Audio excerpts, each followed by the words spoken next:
بسم اللہ الرحمن الرحیم جیسے کہ عمل کرنے کا حق ہے، پھر اس کی دعوت و تبلیغ کی جیسے کہ اس کا حق ہے، تو یہ تمہارے حق میں حجت ہوگا۔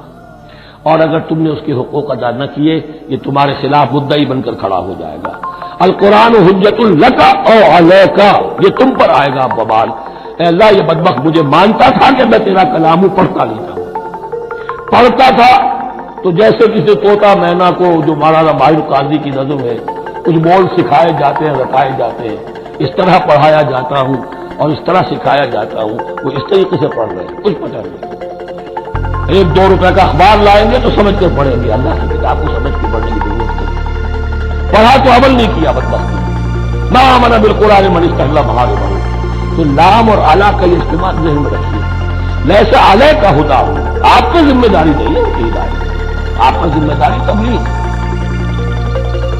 ہم نے بھیجا ہے آپ کو، انا ارسلناک بالحق بشیرا ونذیرا ولا تسأل عن اصحاب الجحیم، یہ آیت ہم پڑھ چکے ہیں پہلے سے۔ ولکن اللہ یہدی من یشاء، وہ تو اللہ تعالیٰ ہدایت دیتا ہے جس کو چاہتا ہے۔ وما تنفقوا من خیر فلانفسکم، اور جو بھی خیر، جو بھی بھلائی، جو بھی مال تم خرچ کرو گے وہ تمہارے اپنے لیے کرو گے، تمہیں اجر و ثواب ملے گا، تمہیں کو مل جائے گا 700 گنا 1400 گنا۔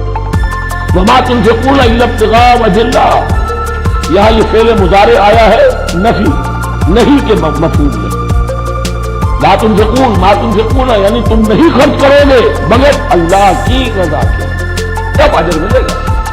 اگر ریاکارانہ خرچ کیا تھا تو کوئی اجر کا کیا سوال، وہ تو شرک بن جائے گا۔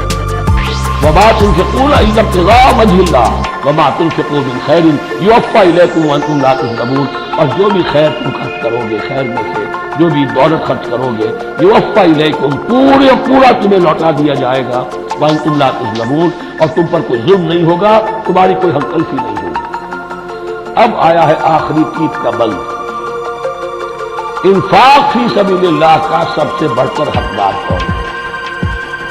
للفقراء الذین احصروا فی سبیل اللہ، وہ ضرورت مند کہ جو گھل کر رہ گئے اللہ کی راہ میں، جیسے اصحاب صفہ سے کہتے ہوئے کوئی کام نہیں کرتے، حضور سے علم سیکھ رہے، اور جہاں جہاں سے دعوت آ رہی ہے کہ حضور بھیجیے ہمارے یہاں سے مبلغین، وہاں سے ان کو بھیجا جا رہا ہے۔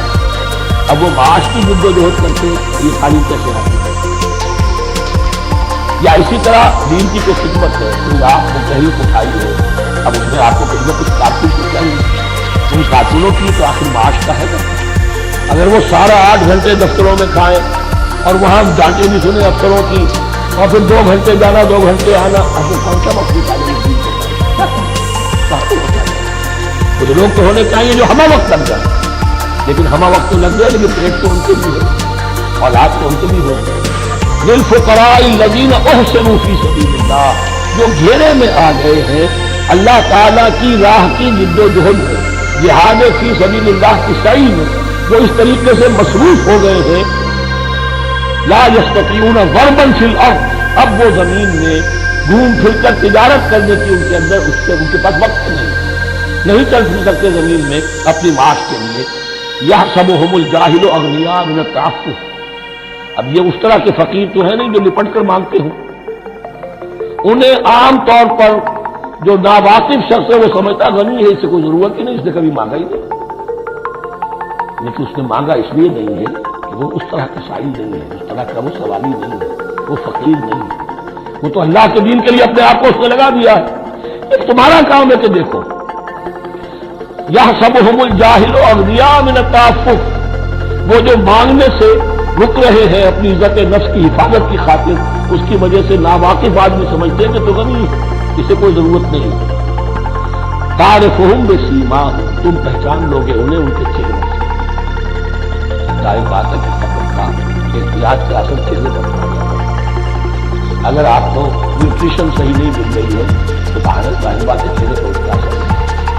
تعرفهم بسیماہم لا یسألون الناس الحافا، وہ لپٹ کر لوگوں سے سوال نہیں کرتے، مانگتے، وہ ان سائلوں کی طرح نہیں ہے جو اصل میں اپنی محنت وصول کرتے ہیں، کھڑے ہو کر آپ کے سر ہو کر آپ سے کچھ نہ کچھ نکلوا لیتے ہیں زبردستی، اس طریقے سے تو وہ نہیں مانگیں گے۔ یہ بات اہم مسئلہ ہے اقامت دین کی جد و جہد میں جو لوگ ہمہ وقت لگ جائیں آخر ان کے لیے کیا ذریعہ ہو. میں یہاں تفصیل میں نہیں جا سکتا، وقت اس ٹائم کا ختم ہو رہا ہے، لیکن یہ سمجھ لیجئے کہ یہ دو رکوع جو ہیں انفاق کا پورا مضمون، اس کا کلائمیکس جو ہے وہ یہ آیت ہے للفقراء الذین احصروا فی سبیل اللہ لا یستطیعون ضربا فی الارض یحسبهم الجاہل اغنیاء من التعفف تعرفهم بسیماهم لا یسألون الناس الحافا وما تنفقوا من خیر فإن اللہ به علیم. اور جو بھی تم دولت مال خرچ کرو گے اللہ تعالیٰ اس کے علم میں ہوگا. یہ نہ سمجھنا کہ اللہ کے علم میں نہیں ہے. خاموشی کے ساتھ اخفاء کے ساتھ ایسے لوگوں کے ساتھ تعاون کرو گے تو اللہ تعالیٰ جو ہے تمہیں اس کا پورا بھرپور بدلہ دے گا. الذین ينفقون اموالهم باللیل والنہار سرا وعلانیۃ فلہم اجرهم عند ربهم ولا خوف علیہم ولا هم یحزنون. الذین یأکلون الربا لا یقومون الا کما یقوم الذی یتخبطه الشیطان من المس ذلك بأنهم قالوا انما البيع مثل الربا وأحل الله البيع وحرم الربا فمن جاءه موعظة من ربه فانتهى فله ما سلف وأمره إلى الله ومن عاد فأولئك أصحاب النار هم فيها خالدون. صدق الله العظيم. رب اشرح لي صدري ويسر لي أمري واحلل عقدة من لساني يفقهوا قولي. ابھی سورہ مبارکہ کا وہ رکوع ہم پڑھ رہے ہیں جو آج کے حالات میں اس لیے کہ اس دور میں اللہ کے خلاف بغاوت کی سب سے بڑی شکتی تو ہے غیر اللہ کی حاکمیت کے تسلیم، سب سے بڑا شرک. نفسیاتی اعتبار سے سب سے بڑا شرک، مادے پر توکل، بتوں سے تجھ کو امید خدا سے نو بیتی مجھے بتا کہ صحیح اور صاف ہے کیا ہے. لیکن یہ نفسیاتی اور داخلی بات ہے. خارجی اور واقعاتی دنیا میں سب سے بڑا شرک اس وقت وہ غیر اللہ کی حاکمیت جو اب عوامی شکل اختیار کر گئی، عوامی حاکمیت. اور اس کے بعد اس وقت کے گناہوں میں، بدعملی میں سب سے بڑا فساد جو ہے وہ سود کی بنیاد پر. سب سے بڑا فتنہ، سب سے بڑا فساد دنیا میں جو اس وقت سب سے بڑی شیطنت ہے جو یہودیوں کے ذریعے سے پورے گلوب کو اپنی گرفت میں لینے کے لیے بےتاب ہے، وہ یہی ہے جو سود کاٹ کرتا ہے، اس کی حرمت. یہاں ایک سوال میرے ذہن میں کبھی کبھی پیدا ہوتا تھا کہ یہ جو پہلی آیت ہے اس کا تعلق انفاق فی سبیل اللہ کے ساتھ ہے، اس سے پچھلے رکوع کے ساتھ شامل ہو جاتا ہے. لیکن بعد میں یہ حقیقت منتشر ہوئی کہ بڑی حکمت کے ساتھ اس آیت کو اس رکوع کے ساتھ شامل کیا. وہ حکمت میں بعد میں گیا. الذین ينفقون اموالهم باللیل والنہار، وہ لوگ جو اپنا مال خرچ کرتے رہتے ہیں رات کو بھی دن میں بھی، سرًا وعلانیۃ، خفیہ طور پر بھی اعلان، صدقات واجبہ اعلان، صدقات نافلہ، انفاق فی سبیل اللہ ہو گیا. فلہم اجرہم عند ربہم ولا خوف علیہم ولا هم یحزنون. ان کے لیے ان کا اجر محفوظ ہے ان کے رب کے پاس، نہ ان پر کوئی خوف طاری ہوگا اور نہ ہی وہ کسی حزن سے بے. الذین یأکلون الربا، اب ربا کا مسئلہ شروع ہو رہا ہے. وجہ کیا ہے؟ اصل مسئلہ ہے اس سرپلس ویلیو کا. آپ کا کوئی شغل ہے، آپ کی ملازمت ہے، آپ کما رہے ہیں، آپ کا خرچ پورا ہو رہا ہے، اس بچت ہے. اب اس بچت کا اصل مصرف کیا ہے؟ یسألونک ماذا ينفقون قل اللہ. اصل راستہ تو یہ ہے کہ اس کو دے دو اللہ کی راہ میں، یا محتاجوں کو یا اللہ کے دین میں. لیکن اب جو سود خورانہ ذہنیت ہے وہ یہ کہ اس بچت کو بھی مزید کمائی کرنی ہے، یہ سود خورانہ ذہنیت. لہذا اصل میں سود خوری انفاق کا ضد ہے. اور یہ عہدہ مجھ پر کھلا جبکہ القرآن یفسر بعضہ بعضا، اس اصول کے تحت جب سورہ روم کی آیات ہے وہاں یہی شکل آپ کو نظر آئے گی کہ ان دونوں کو مقابلے میں لایا گیا. اللہ کی رضا جوئی کے لیے انفاق اور ربا، سود پر رقم دینا. وما آتیتم من ربا لیربو فی اموال الناس فلا یربو عند اللہ. جو کچھ تم دیتے ہو سود پر کہ وہ بڑھے لوگوں کے مال میں، محنت وہ کر رہا ہے اور آپ اس کی کمائی میں سے آپ وصول کر رہے ہیں اپنے کمائی. یہ گویا کہ آپ کا مال اس کے مال میں اس کی محنت سے بڑھ رہا ہے۔ الذی ما آتیتم من ربا لیربو فی اموال الناس فلا یربو عند اللہ، اللہ کے ہاں پر بہت ہی ہے۔ وما آتیتم من زکات تریدون وجہ اللہ فاولئک هم المضعفون، اور وہ جو تم زکات اور صدقات میں دے دیتے ہو اللہ کی رضامندی کے لیے، وہ ہے جو دوہرے چوہرے کر رہے ہیں، ان کا مال بڑھ رہا ہے، اس کی بڑھوتری ہے۔ انفاق فی سبیل اللہ، صدقات، زکات، اس کے بالمقابل، اس کے برعکس ہے اپنی اس بچت کے مال کو، اور آپ کو معلوم ہے آج کی بینکنگ سسٹم کا سب سے زیادہ بچت کی اسکیم، اور یہ سب کا سب جو ہے در حقیقت saving bank, saving account, save کرو، لیکن سیو کرو مزید کمانے کے لیے۔ سیو جو ہے اس لیے نہیں ہے کہ اپنا پیٹ کاٹو اور غرباء کو دو، اپنا اسٹینڈرڈ آف لیونگ کم کرو اور اللہ کے دین کے لیے خرچ کرو، یہ نہیں، بلکہ اس لیے کہ وہ جو تم بچاؤ وہ ہمیں دو، تاکہ وہ ہم سود پر زیادہ رقم، زیادہ شرح سود پر دوسروں کو دیں اور تھوڑا شرح سود تمہیں دیں۔ اب اس کے برعکس سے الذین یاکلون الربا، جو لوگ سود کھاتے ہیں، لا یقومون الا کما یقوم الذی یتخبطہ الشیطان من المس، وہ نہیں کھڑے ہوتے مگر ان کی طرح سے کہ جن کو شیطان نے مخبوط الحواس بنا دیا ہو چھو کر۔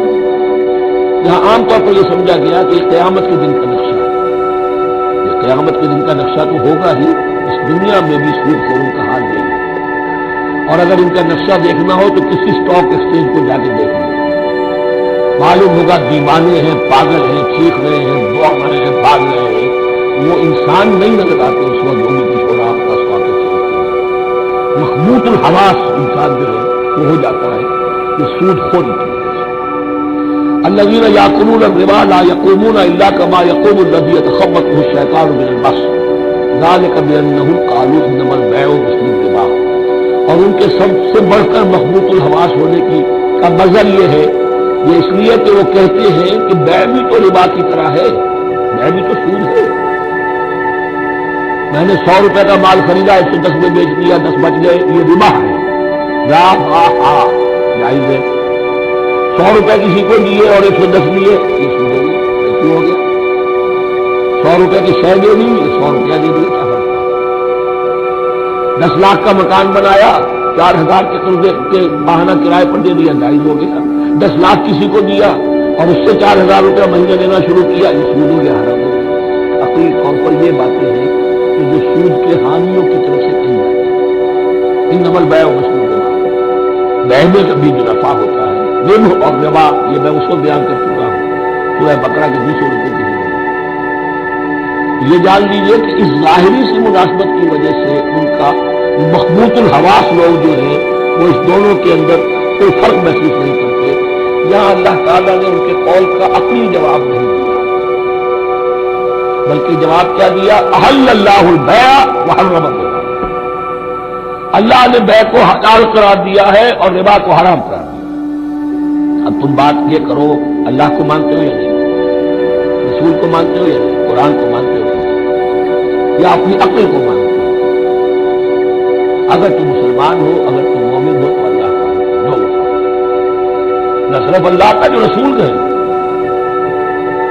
ما آتاکم الرسول فخذوہ وما نہاکم عنہ فانتہوا، جو کچھ رسول تمہیں دے لے لو، اور جس سے روکتے رک جاؤ، یہ تو شریعت کا معاملہ ہے۔ ویسے اس میں جو فرق واقع ہوتا ہے وہ یہ ہے کہ ایک ہے فلوئڈ منی، فلوئڈ کیپٹل، ایک ہے فکس کیپٹل۔ مکان 10 لاکھ کا ہے، لیکن مکان سے جو شخص دے رہا فائدہ کیا اٹھائے گا؟ 1 مہینے رہے گا نا، بس اس کا بدل آپ نے لے لیا۔ 10 لاکھ روپے کسی کو نقد دے دیے، وہ کسی کام میں لگائے گا، 12 لاکھ بھی بن سکتے ہیں، 15 بھی لگ سکتے ہیں، 8 بھی لے سکتے ہیں۔ اس میں آپ نے فکس جگہ لیا، ان دونوں میں اگرچہ عام طور پہ کہا جائے گا یہ بھی کیپٹل ہے وہ بھی کیپٹل ہے، مکان بھی تو سرمایہ کی ایک شکل ہے، لیکن یہ فکس کیپٹل ہے، اس کی شکل بدل نہیں رہی۔ اس مکان میں تو ایک شخص رہ جائے گا، سکنا ہوگا، اس کی رہائش ہے، یا آپ کہیں گے اس کی ویئر اینڈ ٹیئر ہے، اس کا آپ نے بدل دیا، بس ختم۔ لیکن وہ جائے گا، وہ مکان آپ کے لیے رہ جائے گا۔ لیکن یہ کہ 10 لاکھ جس کو دیا نقد، وہ کاروبار کرے گا، کچھ اور کہیں لگائے گا، اس کے اندر اضافہ بھی ہو سکتا ہے، اس میں پھر فکس پروفٹ لینا یہ ہے حرام، اور ان دونوں میں کوئی مناسبت نہیں۔ لیکن اللہ تعالیٰ نے یہ جواب نہیں دیا. جواب دیا اللہ البیع وحرم الربا فمن جاءہ موعظۃ من ربہ فانتہی فلہ ما سلف. تو جس شخص کے پاس اس کے رب کی طرف سے یہ نصیحت پہنچ گئی اور وہ باز آ گیا، رک گیا، فلہ ما سلف، تو جو کچھ پہلے وہ لے چکا ہے وہ اس کا ہے، وہ اسے واپس نہیں کیا جائے گا، حساب کتاب نہیں کیا جائے گا کہ تم اتنا سود کھا چکے ہو واپس کرو. لیکن اس کا یہ مطلب بھی نہیں کہ اس کا کوئی گناہ ان پر نہیں ہوگا. وَأَمْرُهُ إِلَى اللَّهِ، اللہ کے حوالے رہے گا، معلق رہے گا. اللہ چاہے گا تو معاف بھی کر دے گا اور اللہ چاہے گا تو پچھلے سود کے اوپر بھی اس کی سرزنش ہوگی. أَمْرُهُ إِلَى اللَّهِ وَمَنْ عَادَ، لیکن اس نصیحت کے آنے کے بعد بھی جس نے دوبارہ یہ حرکت کی فَأُولَٰئِكَ أَصْحَابُ النَّارِ هُمْ فِيهَا خَالِدُونَ، یہ جہنمی ہے اور اس میں ہمیشہ ہمیشہ. يَمْحَقُ اللَّهُ الرِّبَا وَيُرْبِي الصَّدَقَاتِ، اللہ تعالیٰ ربا کو مٹاتا ہے، دباتا ہے. اور ہمارے زمانے میں شیخ محمود احمد مرحوم نے کتاب لکھی ہے مین اینڈ منی، اس میں ثابت کیا ہے جہاں جو یہ سود کا معاملہ چلتا ہے تین چیزیں ساتھ ساتھ بڑھتی چلی جاتی ہیں. جتنا سود بڑھے گا ان امپلائمنٹ بڑھے گی، انفلیشن بڑھے گی، نتیجے میں انٹرسٹ ریٹ بڑھے گا.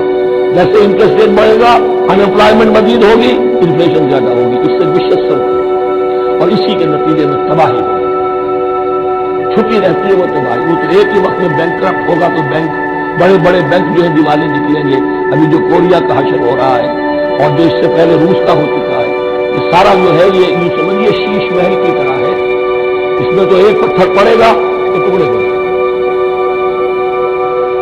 ومن عاد فاولئک اصحاب النار هم فیہا خالدون. یمحق اللہ الربا ویربی الصدقات، اللہ تعالیٰ پالتا ہے، صدقات کو پالتا ہے، بڑھاتا ہے. اللہ کے ہاں وہ آیت میں سنا چکا ہوں آپ کو، سورہ روم کی 39ویں آیت ہے یہ.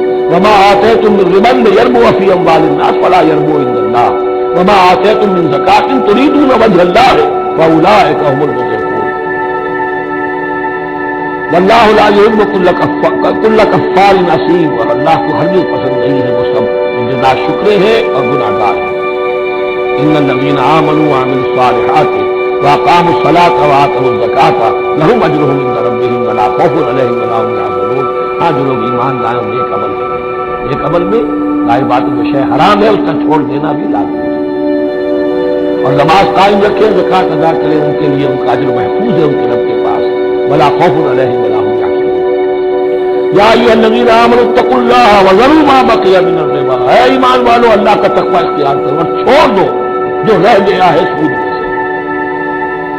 آج فیصلہ کر لو کہ جو بھی کچھ تمہیں کسی کو قرض دیا تھا اب اس کا سود چھوڑ. یا ایھا الذین آمنوا اتقوا اللہ وذروا ما بقی من الربا ان کنتم مؤمنین، اگر تم مومن ہو. فإن لم تفعلوا، اگر تم نے ایسا نہ کیا، باز نہ آئے، فاذنوا، تو کان کھول کر سن لو، بحرب من اللہ ورسولہ، اللہ اور اس کے رسول کی طرف سے اعلان جنگ. یہ الٹیمیٹم ہے. اگر باز نہیں آتے سود سے، دیکھیے کسی اور گناہ پر یہ بات نہیں ہے، اللہ اور اس کے رسول کی طرف سے اعلان جنگ. وَإِن تُبْتُمْ فَلَكُمْ رُءُوسُ أَمْوَالِكُمْ، اگر تم توبہ کرو تو تمہارے جو اصل راس المال ہے وہ تمہیں لوٹا دیا جائے. سود چھوڑ دو، راس المال واپس لو.